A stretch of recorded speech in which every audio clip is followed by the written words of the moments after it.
Сегодня здесь нет ни одного свободного места. В зале более 1000 зрителей. Это не просто ежегодное награждение, но юбилейное. Республиканской премии «Сымрух» исполнилось 5 лет. И масштабы церемонии с каждым годом впечатляют. 150 человек сегодня делят 13 номинаций, среди которых «Вожатый года», «Директор года», «Клуб года» и другие. Чтобы стать лучшим, участники представили жюри свое портфолио и приняли участие в интеллектуальной викторине. Мне задавали вот такой вопрос: что делать, если не хватит еды ребенку?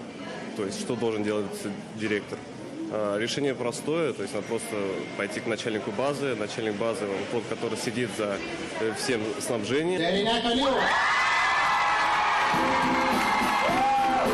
Уровень растет, ребята очень сильные.